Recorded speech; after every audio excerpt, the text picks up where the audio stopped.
Hey folks, welcome back for another adventure. I just wanted to show you that it's about 76 degrees and I mean it's comfortable enough to work outside and all. But the reason why I mention that, it has to do with the cold starting of this Yanmar Diesel. So this is the diesel I got from Daryl out there by Hartford, Connecticut, and the story on it was on he got it from Sperry, and he was told it came off of a railroad service truck, and I guess its problem was the generator head is missing. So he got it and he didn't have much use for it, so he made me a good deal on it, and now I own it. Last time I did a cold start on one of these diesels, I had one of my viewers ask me a bunch of questions about, you know, how's the diesel work and all that stuff. So I'm gonna just spend an extra few minutes on this. Sorry for those of you who might find that boring, but quite honestly, you never know, something I say may be helpful, so you know, why not listen? Anyway, to make this all go is I have diesel in this little tank here, and I have this fuel pump here. So the diesel goes downhill into the fuel pump, and the fuel pump pumps it up into this line here, and then it goes into the injector pump. Now when I hooked it up, I just turned on the fuel pump and I took the vent off the return line. Some of the fuel goes by the injector and goes back into the tank. I just took the return line off and figured that it would self-prime. Wrong, it would not self-prime. So the second thing I did is, after I took it off and it wasn't self-priming, I took it off the injector, and by self-priming I turned on the fuel pump. I hit the compression release. I turned the engine over a bunch of times, waiting for fuel to come shooting out. And sure enough, that did not happen either. So then I had to go all the way down here, and I went down here, and I took off the line. So this is coming from the fuel pump, going to the injector pump. I took off the line here and turned on the electric fuel pump, and I let it go until some fuel came out of there, and you guys can see a little fuel on the floor there. Then I tightened this up. Then once again, while holding the compression release, I had the fuel pump on. I turned the engine over. I had that fitting a little bit loose until some fuel came out of there, right? And then tighten that up, still holding the compression release. I turned it over a bunch of times until a little fuel came out of this line. The way a diesel works is, and this is kind of important as I go through all these fuel discussions, is a diesel is a lot higher compression than a gasoline motor. So as the cylinder comes up on the compression stroke, the pump injects the diesel fuel in at the same time, and as they come together, if the temperature is high enough, the diesel fuel will fire, right? Then you have a power stroke, right? Hits the bottom of the power stroke, comes back up for the exhaust stroke, right? Comes down again, pulls in a bunch of air.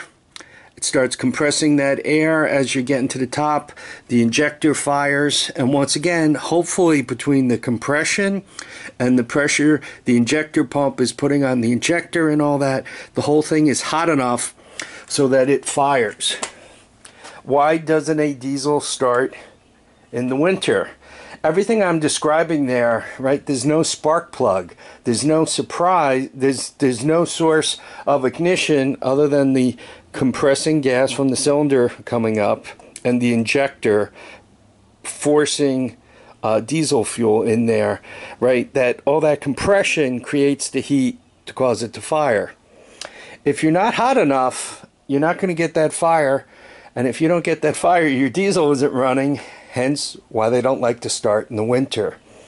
And there's a couple of different ways around that.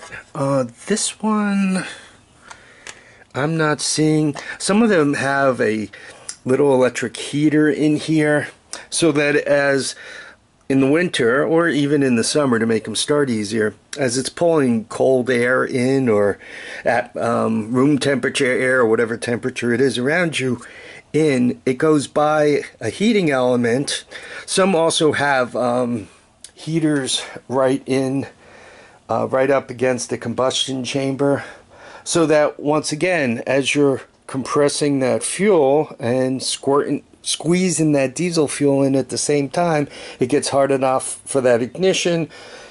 You get a power stroke, and hopefully when it comes around again for the next power stroke, it's hot enough so as it comes up and compresses, bang, and you get a second power stroke, and then your engine's running after that.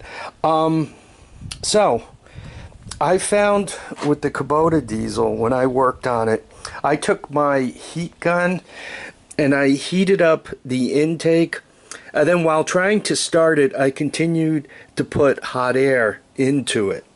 So now when it takes in that initial gasp of air before the compression stroke, the air is already pretty hot. And then as it's squeezing it, it started out hot, now it's getting hotter, and once again, as you force the fuel in there, it's hot enough to start the ignition necessary to get a diesel started. So hopefully that helps. If anybody has any questions, please ask. But once again, a diesel will not start unless you have fuel right up into your injector. If you have air in here, the injector pump doesn't pump air very well. And believe it or not, the amount of diesel fuel that comes out of your injector is really, really very small. So if you have air in your system, it's not coming out of there all that quickly. It's much better to vent the line, so to speak. Make sure that you have fuel to your injector pump. Make sure you have fuel coming out of your injector pump going to your injector, and even seeing some fuel come out your return line going back to your pump is helpful. All right, the way you turn off a diesel is you turn off the fuel. And should your diesel for some reason go into a runaway condition, such maybe you got gasoline in your crankcase, which ignites at a much lower temperature, so as you're trying to shut down the diesel, it could be pulling fumes out of your crankcase, and once again, as it compresses those fumes, even though your injector isn't doing anything, those fumes are compressing, gasoline ignites at a lower temperature, so bang, and it could start that way. Some people who live dangerously, very dangerously, if it's cold, they put starting fluid into their diesel, or gasoline fumes into their diesel to get it fired up. Obviously, they will ignite better, but they're also a bit more explosive than diesel fuel. So the bang from diesel is like bang, and then the bang from gasoline or ether is like somebody screaming bang on the top of their lungs. And by screaming bang, it might be too much bang for your engine to stay in one piece. So little things happen, like the top flies off, and if you're leaning over it, that's not good for you. Or the bottom flies off and blows out the crank and breaks the rod and destroys your engine, which isn't good for it either. Nor is it good for you, right? So about using starting fluid or gasoline or other vapors into your engine, not good. The only thing I would recommend is giving it some hot air. Some other things to watch out for. Before I started this, there happened to be paper towel stuffed in here. Well, I took it out and I went in and I, kind of reached around. There was a second paper towel in there. Personally, I recommend, if you're closing up the exhaust system of your diesel, go with a sock. That way you can jam a lot of sock in there to make sure nothing gets in there, and you can have a lot of sock hanging out, so it's easy to pull out. I don't recommend 2 pieces because if it inhaled that other paper towel, maybe it would have chewed it up and nothing would have happened, or maybe it would have hung up the valve, you know, maybe it would have caused trouble. So we went through all that. Now, how do you start the diesel? We'll talk about my additions in a moment. Once again, this thing, or the first time, this thing was meant to run at 3600 RPM. So it's either at 3600 RPM or it's off. If you push this here and it clicks, right, that's setting the throttle to 3600, and to shut it down, I mentioned before, you turn off the fuel and it shuts it down. So if I put that up, when it starts, it's going to go right to 3600 RPM, and the governor is going to hold it down, hold it at that speed. By the way, always make sure you check the oil. Running any engine without oil is not a good idea. I mentioned before that diesels have high compression. Well, high compression is hard to start up against, so you kind of like to get the whole thing rolling a little bit, and the compression release, you let that go. In this case, you set the compression release, oh actually it's making me hold it. So you hold the compression release, and then when it's going to start, you let it go, and you make sure it goes all the way up. This hose is not in the greatest spot here. I mean, that's where it's meant to be, but it's really not in the greatest spot. You really don't want it to hang up, so you want it to go back up. But when I start it, I'm going to push the compression release, and when I'm turning it over and when I'm ready for it to start, I'm going to let it go, and hopefully the whole thing starts. So throttle is set.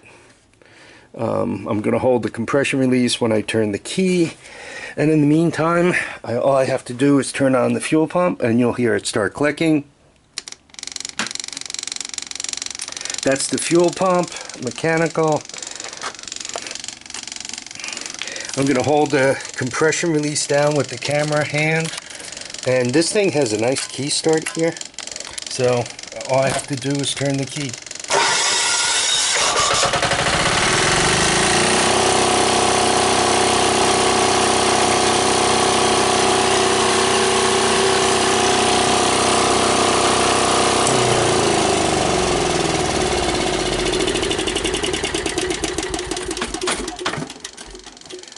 So, obviously it runs.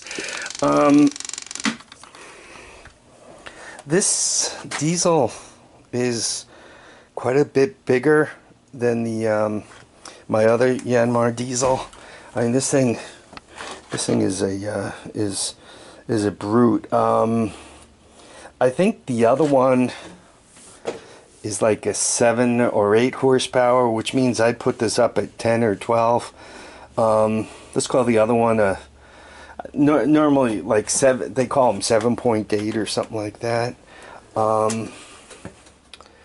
So anyway, you guys saw that it started. No smoke, no bad sounds, no surprises. Looks like it's all ready to go to whatever project I want to put it on. This is a heavy engine.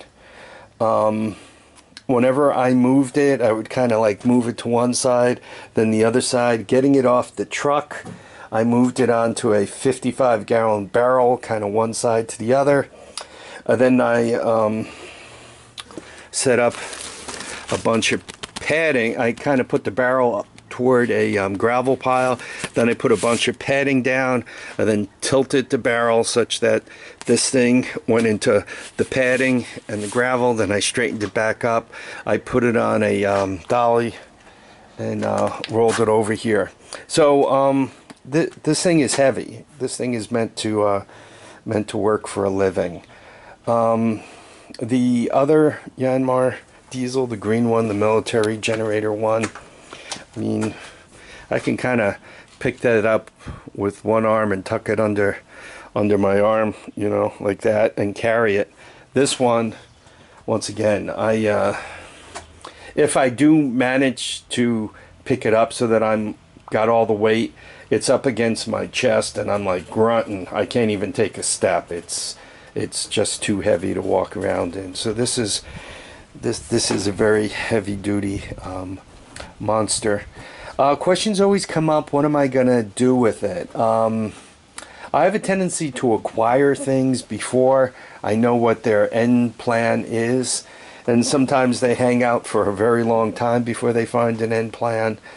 And occasionally they even, this won't, because I love diesels, not quite as much as I love Hondas, but I love diesels.